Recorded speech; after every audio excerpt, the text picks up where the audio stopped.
Good morning, guys, and welcome to the Take It Easy podcast with me, Mad Mike. I'm going to talk about today being 10 weeks clean and 10 weeks sober. Because I know me, for one, was a person who didn't see the value in being clean and sober. Blamed everyone and everything. Didn't take responsibility for my actions. Didn't take responsibility for anything or anyone. And I can sit here today and say I'm 10 weeks clean and sober. But how have I got here?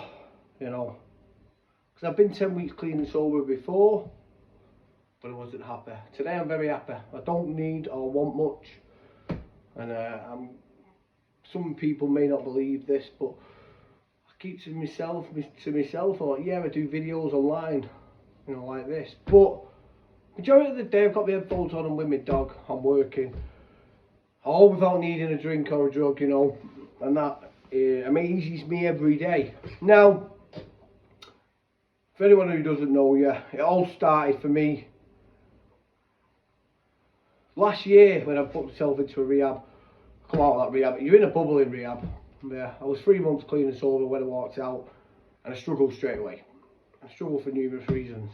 For one, I didn't continue my recovery. Started to live on my own will again and do things my way again, which just doesn't work. History shows that. And got to a point, for anyone who doesn't know, tried to take my own life through copious amounts of coke, and for the first time in life I wanted to take my life, not like that today, it saddens me that today, and many people lose their lives to drink and drugs, and I was just going to be another number. So happy today I'm not, today I'm a purpose to others, I help others, but I continue to stay in recovery. Now, I sectioned myself, I went into hospital in A&E just briefly, stayed in A&E until the mental health team took me seriously. I slept in A&E with no food, I had a little bit of money, and I had a caring sister that took me to A&E. My dad everybody had enough of me. And I thought, right, I knew I could get clean and sober, but ADHD and a personality disorder. Now, I knew I had ADHD, but I ignored it all my life. And I didn't see how much ADHD made me use coke. And I'll explain why. Now, I didn't know I had a personality disorder, a mood disorder. It took me back a bit, that. But guess what? I got diagnosed with them both. Now, I slept in A&E for 3 days. Yeah, this is 10 weeks ago to the day. Slept in A&E, I camped there, right? And I was not leaving that place. Now, many people give me abuse online, which is fair enough, the way I treated the NHS. But, let me tell you something now. I'll never regret it for the rest of my life.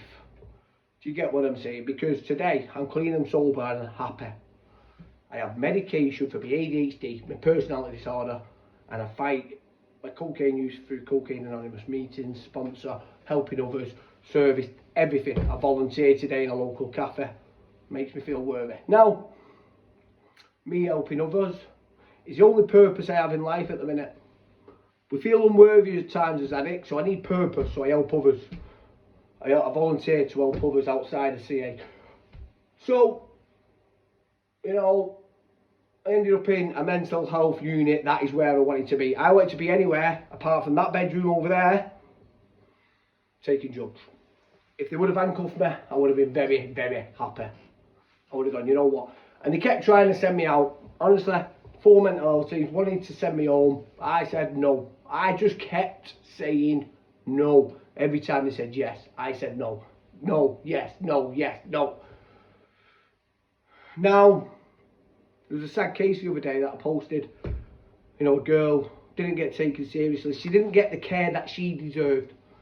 She ended up taking her own life in the hospital. Now, I promise you now, if I wasn't like the way I was with the NHS, I would not be sat in this seat in this moment in time. Because my ADHD, yeah, it gets me hyper. It works a lot for me, my ADHD. I like to be here, there and everywhere. I can get a lot done. But my head could not stop. I couldn't relax. I didn't see the worthiness in relaxing. I didn't see that me not being able to get in a bath, how much it affected me. Me not being able to get to sleep, without worrying about tomorrow. Today, for the first time in my life, I can live for today, just for today. So, there's a saying in recovery, keep it in the day, yeah, just for today. I can do that now. When I got clean and sober before, without ADHD treatment, I was always worrying about tomorrow, next week, this, that, what's going to happen in a year's time, you know. And one of my best stories, yeah, is when I signed for Barnsley. I was Googling jobs within 2 weeks for when my contract ends in 2 years' time. It's ludicrous, it's insanity, that. So yeah, you know, I sectioned myself. I was in there for 2 weeks, right? They didn't want to diagnose me ADHD, so I just kicked up the biggest fucking fuss you could believe. A lot of my videos went viral. It helped me. Don't get me wrong, it helped me, because the NHS knew I was a problem to them. Now, I don't like being that way. I really don't. It's not me. But I needed diagnosing there and then. I didn't want to be on an 18-month waiting list. I didn't have time to be on an 18-month waiting list. Deal with me now. Just do it. Sign the papers. I had a big debate with a big high person from the NHS. Well, thought she was a consultant. Her ego was bigger than mine. For half an hour, we argued and we debated in an office full of 8 people. My dad had his head in his hands in his head. But guess what? I come out hugging that woman. And I said, thank you. All I wanted from you was a diagnosis so I could try medicine to help me ADHD. And today, I find keeping clean and sober, I'm going to be honest, I find it very easy. It's a proven medical fact now that people with ADHD suppress their ADHD with cocaine. So, when I'm going 100 miles an hour in my head, yeah. When I'm going 100 miles an hour in my head, I'm here, there and everywhere and I want to relax but I can't, I take drugs. Drugs have an adverse effect on me. So when I take drugs, normal people take drugs, cocaine. You'll relate to this, you'll know what I'm saying. People go out partying, doing this and that. I have about half an hour where I can socialise, then I get paranoid and psychosis. And I just sit in a bed for 3 days, high as a kite, relaxed. It's strange. And that's what it is, suppressing my ADHD. You could ask me my name on day 2 of a bender, and I promise you, I wouldn't even be able to tell you. I wouldn't be able to get my words out. I wouldn't even be able to think. That is escaping ADHD. And it's so easy to see today, yet for years, 10 years, I failed to attack the problem. So anyway, I got diagnosed, changed my life. So I am on promazine for my mood disorder, which balances my moods out. I'm never too high, I'm never too low. And when I get high or too low, I'll take a tablet. They're not addictive. If there was, I would have been fucking smashing them by now, but I don't. And yeah, I'm just going to check the camera. 1 sec. What's up? So, you know, I come out when I was in the mental health hospital. I joined CA, Cocaine Anonymous, for anyone who don't know. I won't touch too much on them because you're not allowed to promote it, but I reached out with other addicts, with my friend from rehab and this and that. Started to do online meetings and I felt good. The last time I struggled with cocaine and thoughts and the craving was when I was in that place for about 30 minutes. 2 scouters were winding me up on the wall because they were taking crack. I wanted to do them in. I wanted to get out of there, but it didn't go because I knew it weren't the best place for me. And I got through it in the end. It was half an hour of torture. Proud of myself I got through that. Because at that time I was still living on self-will. So I left I left the mental health hospital and I just chucked myself into meetings. I did a meeting every single day, face-to-face meetings. I'll go to Chorley, Manchester, Wigan, Bolton, you name it. And I ended up coming across a sponsor, keeps me well.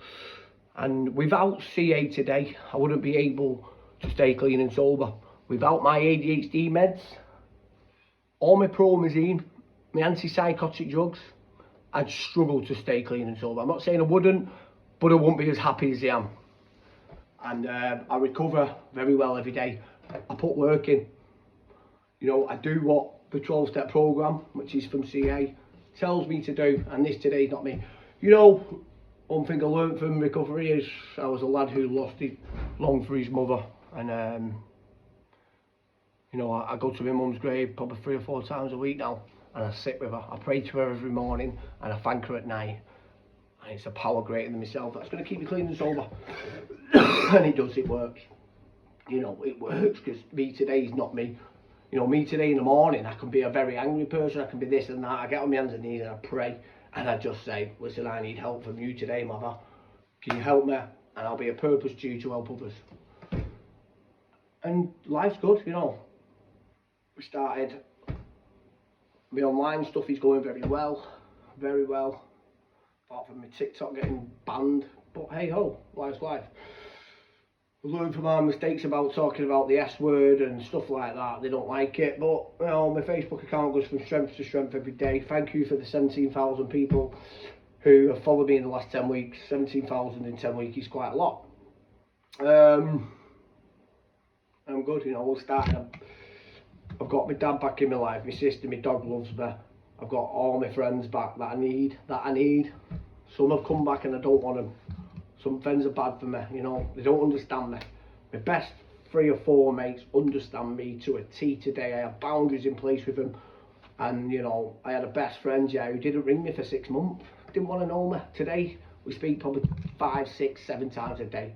I work with him. We've set up a nice little clothing business, which is mad. Because it came from me being clean and sober by getting sponsored by some guys who we ended up buying stock off. Now, every bit of money we've made every single day has just gone straight back into clothing, and we've not took a penny out. Now, when I'm not clean and sober, I can't do that. I'll be taking money, going, oh, I'll just take 100 quid because I want 3 bags. Before you know it, you're not getting anywhere, are you? So I've got a nice little business going, which I'm proud of, you know. I don't need and want much today, and that's when I know I'm happy. You know, I'm living. You know, I've got some money put away, yeah, for my daughter's court case. I'm living off about £10–15 a day at the minute. I am. You know, I go to the cafe, I go to meetings, I walk my dog, I'm happy, I make my videos, and I'm the happiest I've ever been. And I've had a football career with Range Rovers, cars, this, that, this, that, watches, money, Zara every week, this, you know what I'm saying? But I was dead inside, because all I was thinking about was, when can I take my next line? Today I don't even think about it. I promise you, yeah, I talk about it a lot. I don't think about using. You know, I'll maybe struggle every now and then on a Saturday night when I know, when I walk through the town centre with my dog and I see the fucking the music gets me, and I see people having a good time. Do I miss it? Yes, of course I miss the good times. Of course we all miss being 22, 23, bouncing around nightclubs, but them days have gone. I was a weirdo in the background in the end. That lay in a bedroom for 4 days. Do I miss that? Do I? F-U-C-K. And you know, I volunteer today, it gives me purpose. I help others. I help others a lot, you know. I do. You know, I have multiple, you know. One thing I've learned over the last few weeks is stop responding to the haters on Facebook, yeah. Which I've started to do over the last couple of days. I block them now, and that works for me. Because I don't need negative people in my life. I'm an addict. You put negativity in my head, I will make that negativity bigger and bigger every minute. And I cut negative people out. You know, I've had some tests along the way. I've had testing times. I've had, you know, some people say you can still be in a bubble when you first get clean and sober and find it easy. That bubble was gone for me. I promise you now it has. Some people may not agree, but I know it has. You know, I've been going to meetings 4 or 5 times. God bless my dad. I put my dad through a lot of pain. And 4 or 5 times now, I'm living with him at the minute because I want to be close to my dad, you know. And it's good for me. But there's been times when he's been a bit pissed up and he's given me shit for being a cokehead. But that is just him. There's still a bit of anger in him from what I've done in the past, you know. And I've had a few do-lallys with him, but every time he's got high rate with me, I've walked out the house, took the dog, and I've gone and slept somewhere else. Got out of the situation, the next day he's not the same person. Obviously, he may have little problems going on himself. Drink doesn't agree with him, but that's not my problem, is it? You know. And you know, I've had testing. You know, I got into a relationship, and she dumped me. You know, but be all and end all is my main aim is to get my daughter back for now. That's it. That is it. Yeah, I've got a great little business going. It's growing. It's growing. The main focus every day. You know, I'm still driving around in a shitty red van. It doesn't bother me. It doesn't bother me. I could go and buy a new car tomorrow. But the money I've got, I just want to save for my daughter. And life is good, you know. I pray every day, I meditate every single day. I walk my dog every single day. I volunteer most days. I go to CA 4 times a week. I connect with addicts every single day. It's so important that, you know, because I need guidance from my sponsor. I need guidance from people who are 5 years cleaner than me. And then when I get messages, yeah, or phone calls to somebody, Michael, can you just help me? All I can give them is my experience, and that is what I do. I'm a relatable boy, me. I am. You know, I'm going to be honest with you, because I've been a footballer and that people, and I was honest that I am online. Some people don't agree with it. Get to fuck, I couldn't care anymore. You know, somebody said to me the other day, well, what's your daughter going to think of all this? My daughter's going to know anyway. You know, and my ex may not agree with it when she sees me online, because she will be seeing me online, because I go viral quite a lot now. Well, guess what? I'm just trying to be a better person, trying to help others. If you can't see that, that's your problem. You know, a court won't see what they see. I know, it's hard. I see my daughter all the time. I can't say hello to her yet. It's difficult moments. You know, my grandma lives next door.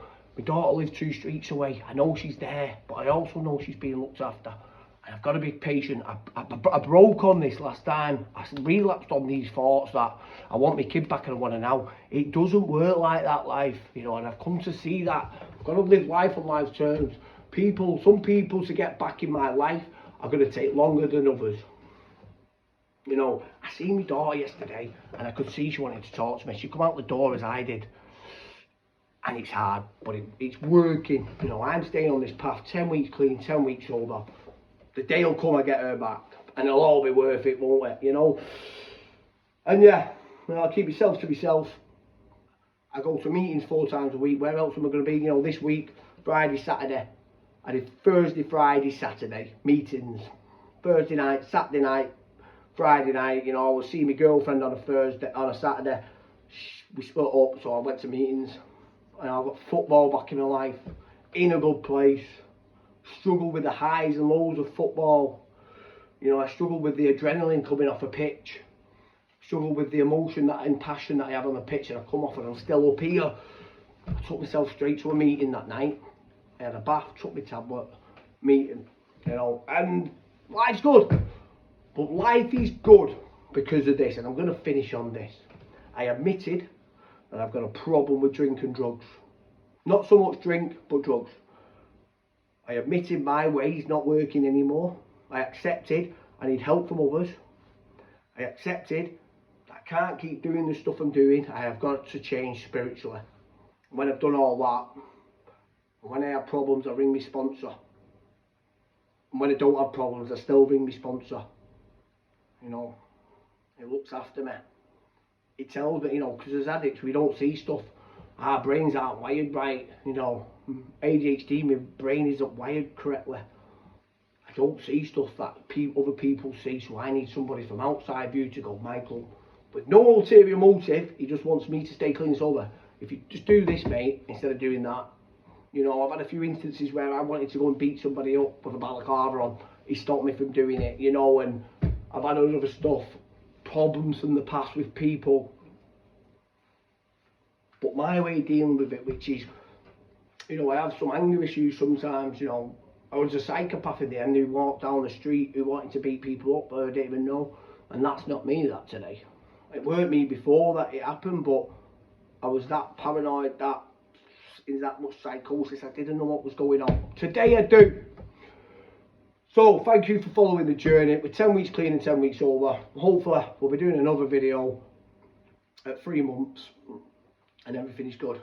Lovely. Thank you for listening. Take it easy. Please like, please subscribe, please share. And yeah, if you're struggling to get clean and sober